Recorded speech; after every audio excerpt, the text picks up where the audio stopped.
సుమతికి పెళ్లి చూపులు ఏర్పాటు చేసిన బాలు షాక్లో ప్రభావతి.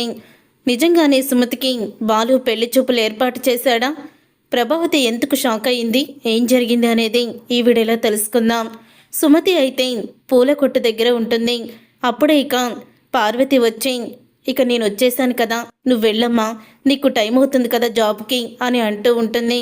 సరేనమ్మా వెళ్తాను అని అంటూ ఉంటుంది. సుమతి అయితే ఆగు సుమతి అని తల్లో పూలైతే పెడుతూ ఉంటుంది పార్వతి.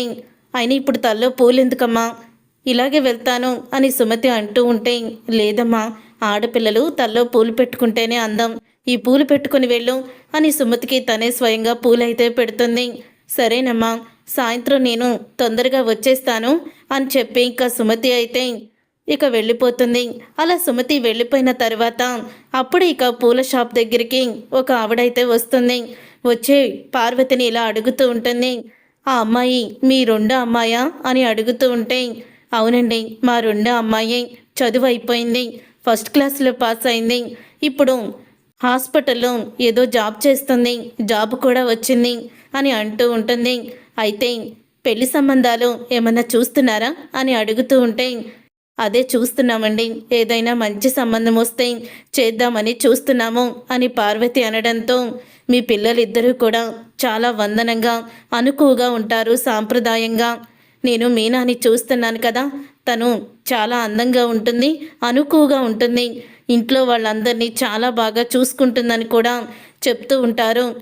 నిజంగా అలాంటి కూతుర్ని కన్నందుకు నువ్వు చాలా అదృష్టవంతురాలు అమ్మా. సుమతి కూడా అలాగే కనిపిస్తుంది. సుమతికి కూడా ఒక మంచి సంబంధం ఉంది, మాకు తెలిసిన వాళ్ళ సంబంధం. ఆ అబ్బాయి జాబ్ చేస్తాడు, నెలకి 2 లక్షల వరకు సంపాదిస్తాడు, మంచి సంబంధం. వాళ్ళు కూడా కష్టపడి పైకొచ్చిన వాళ్ళే.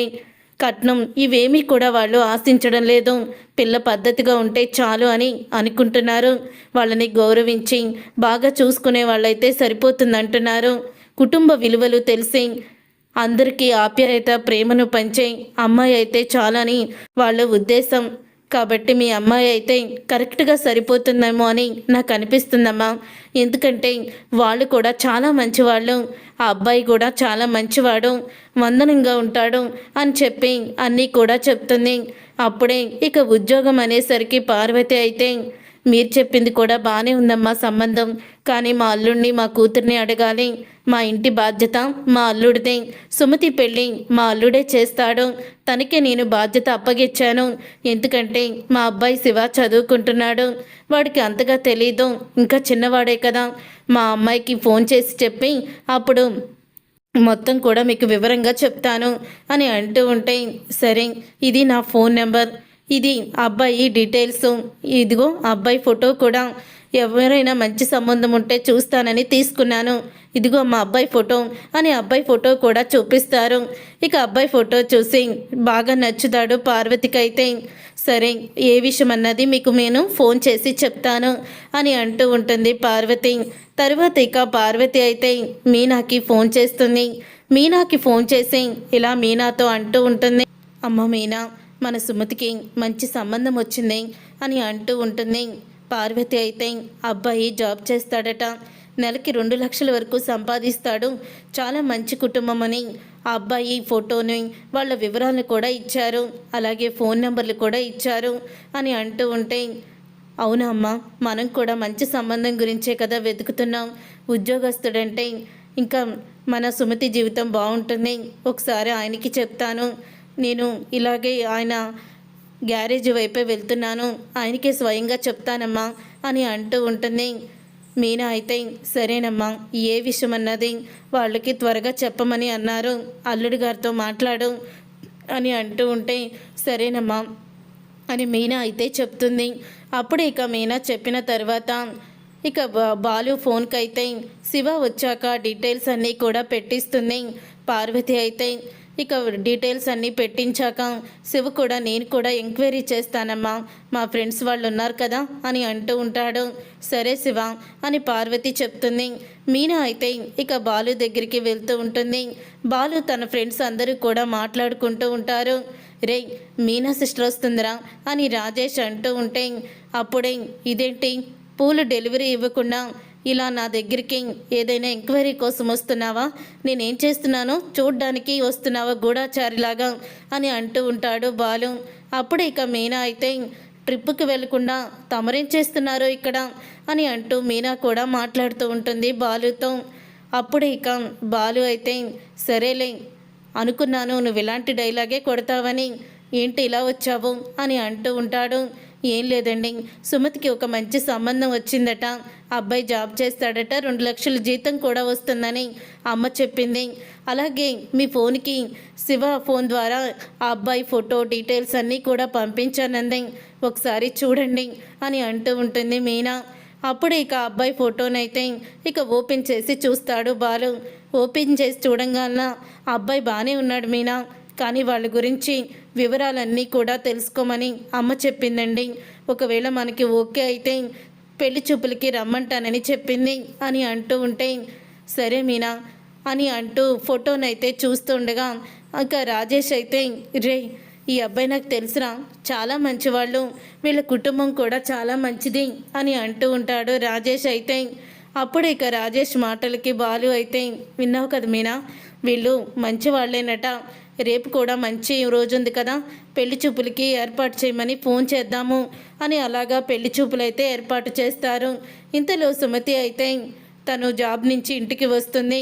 వచ్చాక బ్యాగ్ పక్కకి విసిరేసి ఏంటమ్మా ఇది, అసలు ఏమనుకుంటున్నారు మీరు, నాకు పెళ్లి చూపులేంటి అప్పుడే అని అంటూ ఉంటుంది.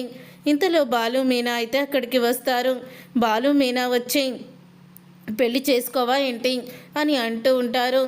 అయినా నేను అప్పుడే పెళ్లి చేసుకోనమ్మా, నాకు ఈ పెళ్లి చూపులొద్దు అని సుమతి అంటూ ఉంటే, కొంపదీసి ఎవరినైనా ప్రేమించావా ఏంటి చిన్న పూలగంప అని అడుగుతూ ఉంటే, అది కాదు బావా, నేనెవరిని ప్రేమించలేదు, మా అమ్మ చూసిన సంబంధమే చేసుకుంటాను, నాకు ఇప్పుడే చదువు అయిపోయింది, ఇంకా శివ చదువుతున్నాడు, వాడికి ఉద్యోగం వచ్చే వరకు నేను పెళ్లి చేసుకోను బావా, ఎందుకంటే ఇప్పటి వరకు మా అమ్మ ఎంతో కష్టపడింది, మా అక్క పెళ్లి కోసం అప్పు చేసింది, ఇప్పుడు నేను కూడా ఆ అప్పుని అలాగే ఉంచేసి నా పెళ్ళికి మరో అప్పు చేయించి మా అమ్మకి భారాన్ని అవ్వాలని తలుచుకోలేదు. కొన్ని రోజులు జాబ్ చేస్తాను, ఆ తర్వాత వాడికి ఉద్యోగం వచ్చాక అప్పుడు పెళ్లి చేసుకుంటాను బావా అని అంటూ ఉంటే, నువ్వు చెప్పింది కరెక్టే అని అంటూ ఉంటాడు బాలు. అదేంటండి కరెక్ట్ అంటారేంటి అని అంటూ ఉంటుంది మీనా అయితే. అది కాదే, నీకు కూడా పెళ్ళైపోతే నాకు బాధ్యత తీరుతుంది, ఇక శివ నేను అంటావా ఎలాగో బ్రతికేస్తాము, వాడికి జాబు తొందరగానే వస్తుంది, వాడు కూడా మారిపోయాడు కదా అని అంటూ ఉంటుంది. పార్వతి అయితే మీరు చెప్పింది కూడా కరెక్టే అత్తయ్య అని బాలు ఇద్దరి వైపున కరెక్టే అంటాడు. ఏంటి బావా ఏదడిగినా కరెక్టే అంటావు అని అంటూ ఉంటుంది సుమతి అయితే. చూడు సుమతి, మంచి సంబంధం, ఇలాంటి సంబంధం మనం వెతికినప్పుడు రాదమ్మా, పెళ్లి చేసుకో, ఉద్యోగం చేస్తాను, ఆ జీతం అమ్మకే ఇస్తాను అని వాళ్ళతో చెప్పు, వాళ్ళు కండిషన్కి ఒప్పుకుంటేనే పెళ్లి చేసుకో అని అంటూ ఉంటాడు బాలు. ఈ ఐడియా బాగుంది బావా అని అంటూ ఉంటుంది సుమతి. ఇక పెళ్లి చూపులకైతే ఒప్పుకుంటుంది. అలా పెళ్లి చూపులకైతే చూసుకోవడానికి వస్తారు.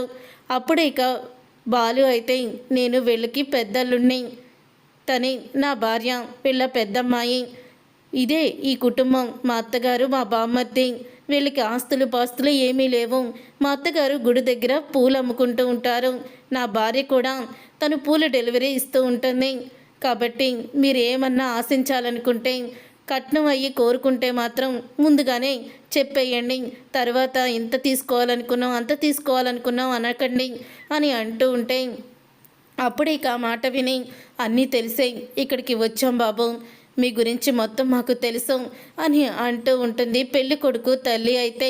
మాకు ఈ సంబంధం ఇష్టమే, మాకు ఎందుకంటే ఇలా అనుకువగా అందరితో నవ్వుతూ అలివిడిగా ఉండే అమ్మాయినే కోరుకుంటున్నాం, ఇలాంటి ఇంట్లో నుంచి వచ్చిన అమ్మాయికి విలువలు బంధాలు తెలుస్తాయి, ఈ సంబంధం మాకు ఇష్టమే అని అంటూ ఉంటే, అలాగే మా సుమతి మీకు ఒక విషయం చెప్పాలనుకుంటుంది, మొహమాటం లేకుండా చెప్పే సుమతి అని బాలు అంటాడు. నేను జాబ్ చేస్తున్నాను, మమ్మల్ని ఎంతో కష్టపడి మా అమ్మ ఇప్పటి వరకు పెంచుకుంటూ వచ్చింది పూలు అమ్ముకుంటూ, అలాగే మా తమ్ముడికి జాబ్ వచ్చే వరకు నేను జాబ్ చేస్తాను, ఆ జాబుకి వచ్చిన జీతం నేను మా అమ్మకి ఇస్తాను, సగం జీతాన్ని అని అంటూ ఉంటుంది. సుమతి అయితే అప్పుడే అతను ఇదేనమ్మా కుటుంబం గురించి ఆలోచించే అమ్మాయే మేము కావాలనుకున్నాం, నువ్వు ఉద్యోగం చేయడం మాకు ఇష్టమే అని అంటూ ఉంటారు. ఇక ఆ మాట విని ఎంతో ఆనందపడుతూ ఉంటారు అందరూ కూడా. మంచి రోజు చూసుకొని నిశ్చితార్థం చేసుకుందామని చెప్పి ఇక వాళ్ళు పెళ్లి ఒప్పందం చేసుకొని వెళ్ళిపోతారు. ఇక బాలు, మీనా, పార్వతి అందరూ కూడా మంచి సంబంధం వచ్చిందని ఆనందపడుతూ ఉంటారు. అప్పుడు ఇక ఇంటికి వెళ్తారు బాలు, మీనా. ఇక సత్యంతో జరిగిందంతా చెప్పడంతో, ఏంటి వీళ్ళ చెల్లికి పెళ్లి సంబంధం వచ్చిందా? ఎవరు? ఎక్కడ? గుడి ముందు కొబ్బరికాయలు అమ్ముకునేవాడా, లేకపోతే వీళ్ళలాగా పూలు అమ్ముకునేవాడా, లేకపోతే కాయలు అమ్ముకునేవాడా అని అంటూ ఉంటుంది ప్రభావతి. నువ్వు ఇలాంటి డైలాగ్ ఏదో కొడతావని అనుకున్నాను మాతావతి. ఆ అబ్బాయి సాఫ్ట్వేర్ ఇంజనీర్, నెలకి 2 లక్షల జీతం. వాళ్ళు నీకులాంటి వాళ్ళు కాదు, ఈ డబ్బున్న వాళ్ళు లేని వాళ్ళని చూసేవాళ్ళు కాదు, మర్యాదస్తులు, మనుషులకి ఎలా మర్యాద ఇవ్వాలో తెలిసిన వాళ్ళు అంటూ బాలు ప్రభావతికి షాక్ ఇస్తాడు. చూసారుగా ఫ్రెండ్స్, రాబోయే కథలో ఖచ్చితంగా ఇలాగే జరగబోతుంది. మరి ఇలాగే జరగాలని సుమతి పెళ్ళి మరి ప్రభావతి ఏమన్నా ఆపుతుందా? అసలు ఏం జరగబోతుందనేది రాబోయే కథలో తెలుసుకుందాం. వీడియో మీకు నచ్చితే తప్పకుండా లైక్ చేసి ఛానల్ని సబ్స్క్రైబ్ చేసుకొని పక్కనే ఉన్న గంట సింబల్పై ఆల్ అని క్లిక్ చేయండి.